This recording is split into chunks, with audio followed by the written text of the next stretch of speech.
Oi, gente, tudo bom? Eu sou a Malu Salerno e a gente está em mais um episódio do Minha Vida Entender. Calma que eu vou ter que ler. Hoje a gente vai falar com ela, que é supervisora educacional da FATEC, pedagoga, mestre em educação pela Universidade Federal Rural do Rio de Janeiro, doutora em educação pela Universidade Federal Rural do Rio de Janeiro, pesquisa sobre racismo e educação, políticas afirmativas e mulheres negras. Membro do grupo de pesquisa em políticas públicas, movimento social e cultura. Lilian do Carmo. Lilian, você é igual minha mãe, a Barbie Profissões, né? Vários currículos. Tipo isso. Eu tô muito Barbie feliz Profissões é de estar ótimo. com você hoje, de verdade. Acho que é sempre bom gravar, porque eu acabo aprendendo junto com o pessoal de casa, é sempre muito bom. Eu fico, assim, é uma gratidão imensa ter recebido esse convite. É muito bonito ver você fazendo esse movimento e levando informação, conhecimento numa pauta tão importante para tanta gente. Parabéns pelo seu projeto e estou na torcida para que você voe e vá muito, muito longe. E gratidão pelo convite mais uma vez. Ai, muito obrigada. É muito bom você estar aqui, de verdade. É como eu fiz um vídeo falando que o Me Ajuda a Entender é meio que uma terapia para mim, porque é muito importante contar o que eu sinto e ver as pessoas, tipo, mandando mensagem falando que eu tô ajudando é algo muito bom. Então, obrigada mesmo. Então, vamos começar, que eu tô muito Vamos, curiosa. vamos. Vamos para uma pergunta que é meio óbvia, mas precisa ser sempre dita. Existe racismo no ambiente educacional? Então, a gente entende que no Brasil o nosso racismo é estrutural, né? Esse é um conceito que a gente tem discutido muito, que é o conceito de racismo estrutural.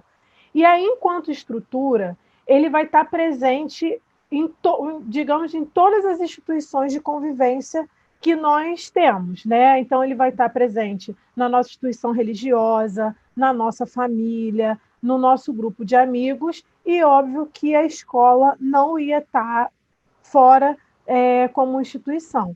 Né? O que difere são as formas como ele se manifesta. Né? Em cada lugar, o racismo ele vai se manifestar de formas diferentes. Na escola, além dele se apresentar de uma forma mais individual, né, seja através das ofensas diretas, você vê muito a questão da ausência da representatividade. Então, a gente tem um debate a respeito da representação do negro nos livros didáticos. Como que essa pessoa aparece no livro didático? Se aparece, como que é retratado? Né? E aí você avança para murais, para literatura, enfim, para todo o contexto do ambiente escolar, você vê que essa representatividade ou ela é ausente ou ela é distorcida. Uhum. Então, é a forma que nós podemos dizer que o racismo é institucionalizado dentro da escola. Você vai ter as manifestações racistas individuais, né, que são as ofensas, enfim, essa coisa mais de atrito mesmo pessoal, e você vai ter esse racismo subjetivo, institucionalizado, que é a ausência de... Pode falar. Algumas vezes eu que já sofri, né? Porque acho que toda criança negra já sofreu uma situação de racismo de um amiguinho. E eu me lembro claramente dessa cena porque parece, mas marca muito. Um menino chegou em mim, fez assim em mim e falou: Ué, não sai? Eu fui falar pra professora, a professora falou: Ué, mas ele falou brincando. E eu fiquei muito em choque com isso. Fiquei tipo, como assim brincando? Mas não pareceu brincadeira pra mim. As E são coisas que, às vezes, são difíceis de você internalizar que você passou por aquilo, né? Eu tenho uma experiência de, com 10 anos de idade, eu fui protagonista de uma peça na escola pela primeira vez. E aí, quando eu falo de como essa representatividade é dada, é porque eu fiz o papel de uma aluna bolsista, que era bolsista porque a mãe dela era funcionária da limpeza da escola, ela era a única aluna negra da escola e sofria racismo por ser bolsista e a única aluna negra da escola. Na época, eu fiquei feliz de ter sido protagonista de uma peça de teatro na escola, sem compreender qual o papel que eu estava representando ali. E Uhum. hoje, né, tendo um pouco mais de conhecimento, eu vejo que era mais do mesmo, né? Eu estava ali representando essa figura caricata, né, da menina negra que só vai estar numa escola particular se ela tiver uma bolsa. De que maneira a educação pode contribuir com o antirracismo? Então, Malu, nós temos uma lei federal chamada 10.639, de 2003, que altera a maior lei da educação, que é a LDB, Lei de Diretrizes e Bases da Educação. Essa lei foi fruto de muita luta, né, do movimento negro, de todos os movimentos sociais que brigaram para que isso fosse colocado na legislação escolar. E essa lei obriga a história e a cultura afro-brasileira ser incluída no currículo, em todo o currículo escolar. E junto com o texto da lei e com os planos de implementação, vêm as diretrizes de como que isso deve ser feito, né? Que o maior intuito dessa lei é justamente quebrar esse racismo institucionalizado. Então, uma das vias, né, mais, além da formação docente, que isso aí seria uma pauta, né, para outra conversa, mas é importante que, em primeiro lugar, esse profissional, esse professor, o pedagogo, a merendeira, o porteiro, todas as pessoas envolvidas com educação tenham consciência do que é o racismo, né? Então, eu acho que a primeira forma de combate do racismo, né, dentro da escola é o não silenciamento. É o que você falou. A sua professora te silenciou. É uma brincadeira, acabou, ela não problematizou o assunto, morreu ali, você ficou com a sua dor e possivelmente o seu colega continuou reproduzindo aquilo ali com outras pessoas negras. Então, o primeiro passo é o não silenciamento e o reconhecimento do racismo na escola, né? Existe uma frase de uma autora chamada, uma militante, né, chamada Angela Davis, que ela fala que numa sociedade racista não basta não ser racista, você tem que ser antirracista. Então, não basta a sua professora falar foi só uma brincadeira e acabou. Ela precisava problematizar aquilo ali para entender qual era o contexto. E aí, uma das vias, que é uma das formas que eu me aproximo muito de discussão, é a literatura, né? A literatura, para mim, é uma das melhores armas, digamos assim, no sentido positivo, com que nós podemos trabalhar o antirracismo dentro da escola, dentro da sala de aula.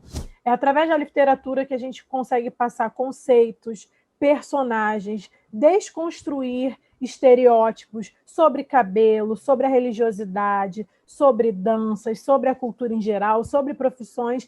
Então, assim, eu vejo a literatura como uma grande porta de entrada para o debate racial, que pode acontecer de maneira interdisciplinar, ela pode caminhar por todas as outras disciplinas que a gente tem na escola. Eu concordo com isso, porque o primeiro livro que eu li de uma protagonista negra foi um dos meus livros preferidos, acho que até hoje, eu não sei se é preferido, mas eu sempre guardo com uma memória especial, que é o Menina Bonita do Laço de Fita. Nossa, eu amo aquele livro demais, demais. E querendo ou não, a minha professora, uma das minhas professoras, lê aquele livro em sala de aula. Lógico que muitos alunos continuaram me zoando, mas fizeram que muitos outros alunos parassem ou pedissem até desculpa e fizessem parar, refletir e ver que o cabelo era bonito sim, ver que a minha cor era bonita sim. Lógico que tem sempre uns que não aprendem assim, mas acho que juntar, ver que todo mundo é igual, a professora sempre fala isso, vocês são iguais, acho que é o primeiro princípio para isso, né? Eu vi com a psicóloga que nenhuma criança nasce racista. Isso é um fato. Ninguém nasce nada, não é? Então, teria uma forma do meio educacional, já que a criança não nasce racista, ela vem, pega isso de casa, ajudar os pais e alunos? Seria algo bacana? Sim, como eu falei para você, mas o primeiro impasse justamente é essa da formação docente, porque não é todo professor que vai ser consciente de que ele precisa ter essa pauta. Pelo contrário, geralmente nas escolas é um professor que é porque ele tem alguma identificação histórica e pessoal. Então, assim, esse assunto, 20 de novembro, é aquela professora ali, 13 de maio, é aquela professora ali. Então, eu acho que a primeira preocupação de qualquer escola é a formação docente. E depois, sim, abrir para o diálogo, né, com os alunos e com os responsáveis, porque assim é muito difícil, Malu, a gente não, como você falou, a gente não nasce racista, mas a gente nasce num país racista. Então, é praticamente impossível que ninguém cometa, em algum momento da vida, um ato racista. O fato de eu ter consciência do racismo não vai me eximir, por exemplo, de me assustar ou segurar a bolsa se eu tive que cruzar com um menino negro numa rua. Mas eu vou ter a consciência de que aquilo ali é a reprodução do racismo. Né? Porque o negro, uma frase que eu acho importante, já que você tem um público bacana, é que muitas pessoas reproduzem que o negro é próprio racista com ele mesmo. Não tem como. Não tem como. É a mesma coisa que a gente dizer que uma mulher é machista. Quem promove o machismo é o homem. Então, a mulher reproduz o machismo. Quem promove o racismo é a pessoa branca. Então, o negro reproduz o racismo. A gente não está isento de reproduzir o racismo por ser negro, né? Mas existe o processo de conscientização, né, e de compreensão de que existe, porque a negação ainda está aí. Muitas pessoas ainda negam a existência do racismo, falam que é mimimi, que é vitimismo. E se eu ainda tiver um minuto só para complementar essa sua fala, é que assim, que você falou que nós somos iguais. É importante a gente entender que nós somos diferentes, né? Também. Uhum. Nós somos iguais nas diferenças e diferentes no processo de igualdade. Então, assim... Gostei muito dessa frase. O racismo ele vem justamente da percepção da diferença. De que você tem um tom de pele... Nós duas somos mulheres negras, mas nós não somos iguais. Né? Você tem um tom de pele, eu tenho outro, e a outra vai ser... Então, assim, de perceber isso.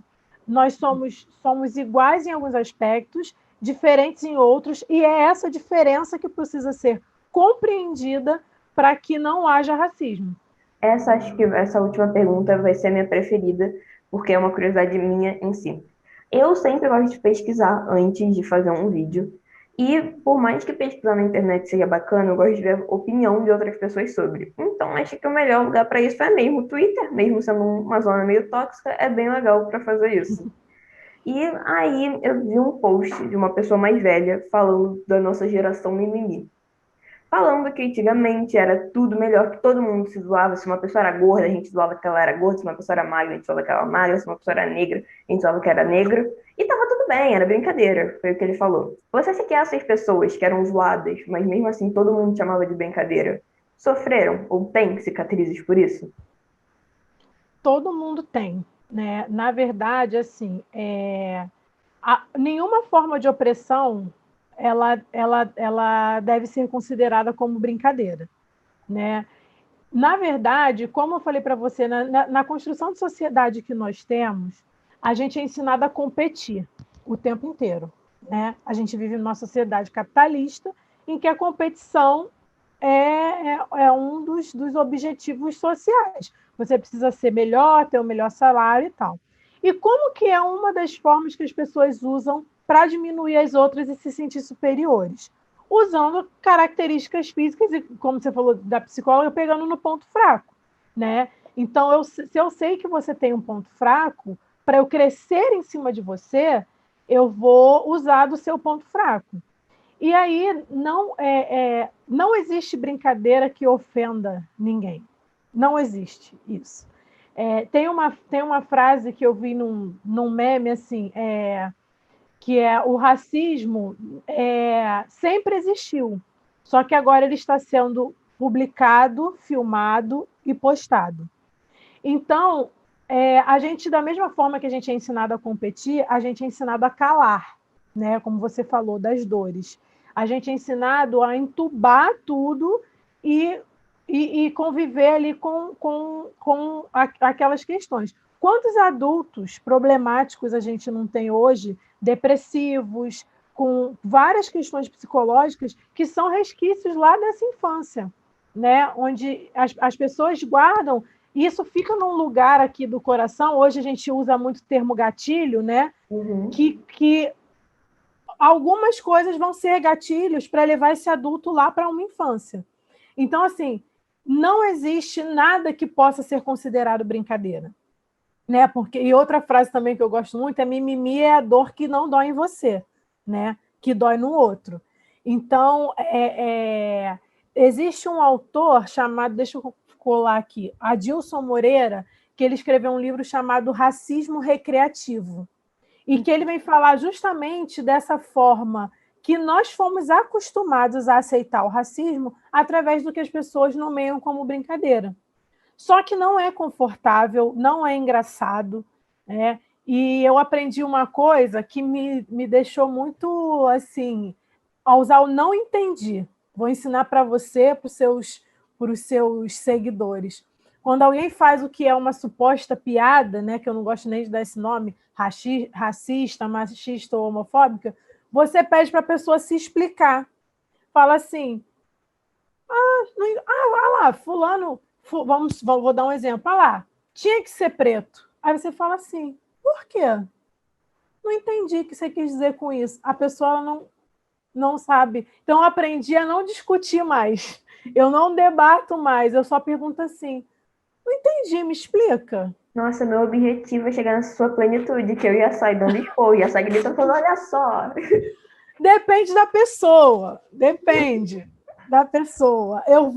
Às vezes, Malu, eu tiro o meu diploma da pedagogia da gaveta e uso, sabe, toda esse pedagogês para conseguir lidar.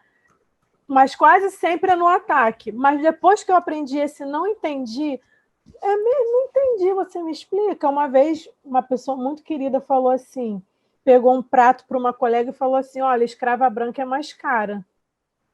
Aí eu falei assim: não entendi, o que você quis dizer com isso? Aí a pessoa, não. Aí, bom, desconversa e percebe que falou besteira, entendeu? Percebe que fez uma fala racista. E aí você coloca a pessoa no lugar de reflexão sem precisar. Às vezes a gente vai precisar ser combativo, tá? Nem sempre a gente vai estar na plenitude, não. Mas às vezes você fala assim: não entendi, você pode me explicar? Que aí você convida a pessoa a refletir sobre aquela fala que é estrutural, como eu disse para você, que é enraizada e que às vezes nem ela mesma conseguiu pensar sobre e só vai reproduzindo aquilo ali. Eu fico bem orgulhosa de mim mesma, de, sei lá, 10 anos pra cá, que eu comecei a me abrir mais, né? Mas antigamente, se eu ouvisse uma frase dessa, eu choraria. Eu falo, ai, cara, por que ia começar a chorar? Hoje, acho que por esse questionamento que eu tô falando Me Ajude a Entender em si, eu já tento parar e analisar a situação em si. Quando não caio pra porrada com a pessoa, né? Porque tem sempre, às vezes, essa oportunidade. Aí eu paro, penso, reflito, dou toda aquela calma, vamos entender o porquê. Mas Isso. antigamente, ou eu choro ou eu grito, mas agora eu já tô na plenitude. E assim, o nome do seu canal é sensacional, porque eu não tenho hoje vergonha de dizer, por exemplo, que há um tempo atrás, antes de eu encontrar o conhecimento, eu era, por exemplo, uma pessoa que levantava a bandeira contra cotas. Eu não sabia o significado das cotas, o fundamento, eu não sabia nada. Eu reproduzia essa narrativa de que ninguém é menos capaz do que ninguém por causa da cor, então as cotas não precisam existir. Ponto. Era o meu argumento. E aí, quando eu comecei a estudar sobre o assunto e entender por que existe uma política de cotas, eu falei assim: ah, tá. Então, assim, já que a gente está falando de educação, né? E aí eu vou citar Paulo Freire, que a educação é a maior arma que a gente pode usar para mudar o mundo. Eu tenho tentado respirar muito e tentar, justamente por esse viés do nome do seu canal, que é brilhante, me ajude a entender. Porque a gente foi formado nessa estrutura. Né? O meu pai hoje já me escuta mais, né? Os mais velhos, e eu também tenho isso. Eu não tenho mais muita paciência com quem é mais velho do que eu, não. Eu prefiro muito mais gastar, no sentido positivo, o meu conhecimento com as novas gerações, que é quem eu acredito que ainda vai formar. Hoje eu sou mãe, né? Então eu estou formando uma pessoa. Eu não sei se você é muito novinha para pensar nisso, mas enfim, você, independente de ter filho ou não, você está fazendo um processo de formação aqui no seu canal.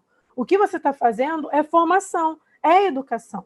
Então, assim, é brilhante, me ajude a entender, porque você está levando para outras pessoas informações que ou nunca pararam para pensar, ou nunca tiveram interesse, ou simplesmente vêm sendo reproduzidas de uma outra forma.